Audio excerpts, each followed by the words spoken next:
बिस्मिल्लाहिर्रहमानिर्रहीम, अस्सलाम वालेकुम।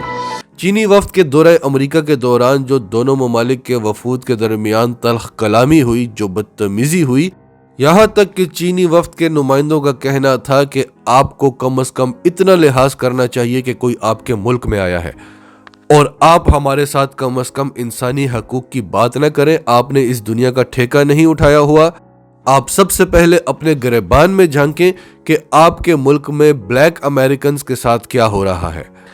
इसके अलावा आप पूरी दुनिया के मुख्तलिफ ममालिक में अपनी फौजें भिजवाते हैं और इंसानी हकूक की धज्जियां उड़ाते हैं।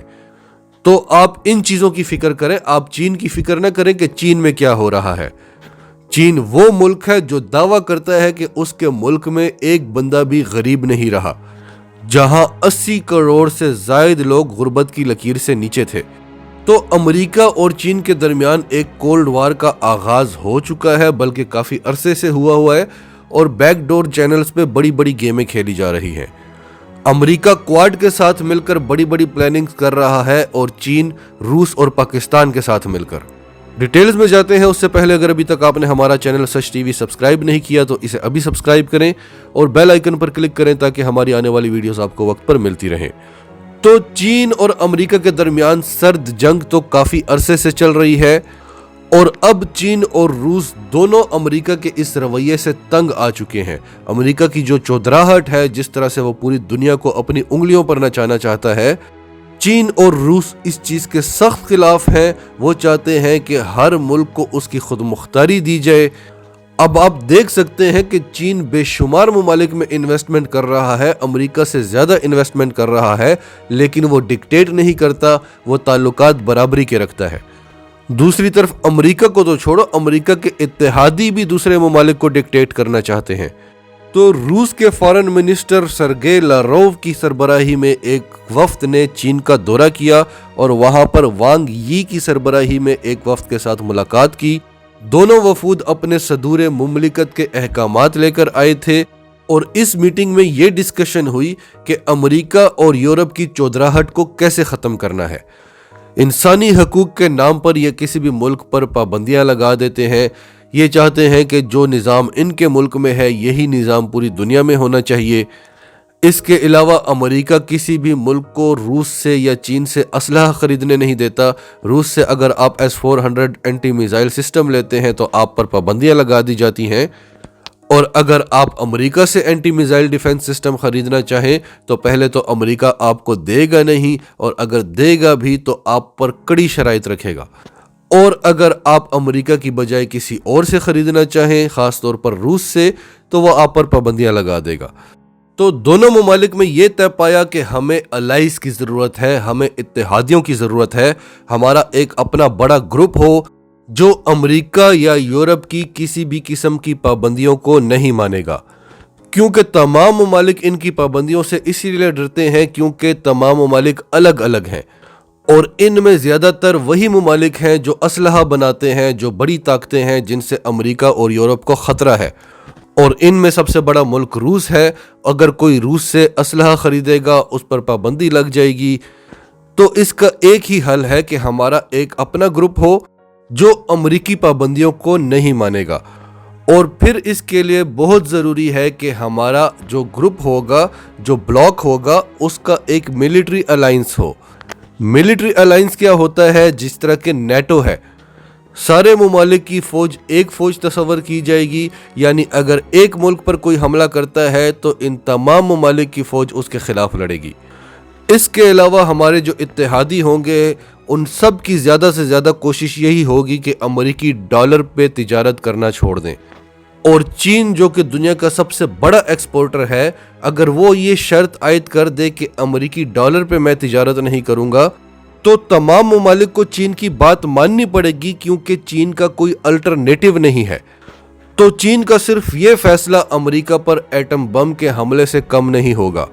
तो अब इंटरनेशनल लेवल पर डिस्कशंस ये हो रही हैं कि क्या ये जो नया ब्लॉक बनेगा ये SCO होगा, क्योंकि चीन और रूस ऑलरेडी SCO को लीड करते हैं। लेकिन नहीं, एससीओ के सिर्फ 3 ममालिक इस ब्लॉक का हिस्सा होंगे और वो हैं चीन, रूस और पाकिस्तान। इसके अलावा उज़्बेकिस्तान, किर्गिस्तान, ताजिकिस्तान ये भी हिस्सा बन सकते हैं, लेकिन ये वो ममालिक हैं जिनके पास नेचुरल रिसोर्सेज हैं, ये असलहा नहीं बनाते, इन पर पाबंदियां नहीं लगती। और फिर एससीओ में भारत भी है जो अमेरिका का सबसे बड़ा इत्तेहादी है, और रूस ही भारत को एससीओ में लेकर आया था 2017 में, तो उसके मुकाबले में चीन पाकिस्तान को लेकर आ गया था 2017 में ही। तो अब जो नया ब्लॉक बन रहा है ये वही ब्लॉक होगा जिसके बारे में सच टीवी उर्दू आपको पिछले कई माह से बता रहा है, और इसमें भारत इसलिए नहीं हो सकता क्योंकि इस ब्लॉक का मकसद अमेरिका और अमेरिका के इत्तेहादियों को तोड़ना है, और अमेरिका का सबसे बड़ा इत्तेहादी भारत है। रूस ने अपनी पूरी कोशिश भी की है कि भारत को अमेरिका से तोड़कर भारत की पाकिस्तान और चीन के साथ सुलह करा दी जाए, क्योंकि भारत बहुत ज्यादा असलहा खरीदता था रूस से। तो इस ब्लॉक में वही ममालिक होंगे, इसके जो सरपरस्त हैं वो चीन, रूस और पाकिस्तान होंगे। इसके अलावा इसमें ईरान होगा, तुर्की होगा, और फिर बाद में जब अफगानिस्तान में अमन हो जाए इसमें अफगानिस्तान भी आ सकता है, इसमें मलेशिया भी आ सकता है, दूसरे ममालिक भी इसमें आ सकते हैं। लेकिन जो ऑलरेडी इस ब्लॉक के मेंबर्स हैं वो काफ़ी ज़्यादा मजबूत हैं, और ये सारे मेंबर्स एक बेल्ट पर हैं, यानी एक का बॉर्डर दूसरे से मिलता है। हम आपसे पिछले कई माह से इस ब्लॉक की बातें कर रहे हैं, क्योंकि ये बातें किसी से ढकी छुपी हुई नहीं थी। बैकडोर चैनल्स पर ये मामला तय पाए जा रहे थे, लेकिन अब ये बातें ऑफिशियली मंजर आम पर आने लगी हैं, क्योंकि कई दहाइयों से अमेरिका इस दुनिया पर अकेला हुकूमत कर रहा है, वो अकेला सुपर पावर बना हुआ है। लेकिन अब वो वक्त आ चुका है कि जो दूसरी बड़ी ताकतें हैं वो अमेरिका की चौधराहट को ख़त्म करने के लिए मुत्तहिद हो जाएं। तो इस साल की जो मिलिट्री रैंकिंग्स हैं उनके मुताबिक रूस दुनिया की दूसरी बड़ी सुपर पावर है और चीन दुनिया की तीसरी बड़ी सुपर पावर है। लेकिन कई ऐसी आलमी रिपोर्ट्स आई हैं जिनमें कहा गया है, चंद में कहा गया है कि चीन बहुत जल्द सुपर पावर बनने वाला है, अमेरिका को पीछे छोड़ने वाला है, और चंद में ये कहा गया है कि चीन ऑलरेडी अमेरिका को पीछे छोड़ चुका है और वो इस वक्त दुनिया की सबसे बड़ी ताकत है। और ये जो टॉप मिलिट्री रैंकिंग दी जाती है इसमें बहुत सारी चीज़ों को देखा जाता है, फ़ौज की तादाद को देखा जाता है। अब जैसे आप भारत को ले लें, उसके पास फ़ौज का एक बहुत बड़ा हजूम है, उसमें ये नहीं देखा जाता कि ये कितने प्रोफेशनल हैं, इनकी ट्रेनिंग कैसी है। फिर असलहे की तादाद को देखा जाता है, ये नहीं देखा जाता कि ये काम करने के काबिल भी है कि नहीं। बहरहाल आप तसव्वुर कर लें कि चीन और रूस दूसरी तीसरी बड़ी ताकतें हैं, पाकिस्तान भी 7वीं बड़ी ताकत है, ईरान एक निडर मुल्क है और अच्छी मईशत है उसकी, तुर्की माशी ताकत भी है, अस्करी ताकत भी है। तो ये सारे मजबूत ममालिक हैं, और आप अमेरिका की बौखलाहट से, उसके बदलते रवैयों से, भारत के बदलते रवैये से आप इस चीज़ का अंदाज़ा लगा सकते हैं कि अब अमेरिका और उसके इत्तेहादियों के ज़वाल का वक्त शुरू हो चुका है।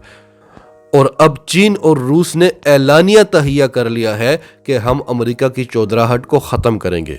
नाजरीन, आपकी सब के बारे में क्या राय है? कमेंट्स में अपनी राय का इजहार करते रहें, और अगर आप हमारे चैनल पर नए हैं तो अभी सच टीवी को सब्सक्राइब करें, सच टीवी फैमिली का हिस्सा बने, और हमारी वीडियोस पसंद आएँ तो इन्हें लाइक करें, शेयर करें, ताकि ज़्यादा से ज़्यादा पाकिस्तानियों तक ये मैसेजेस पहुँचते रहें।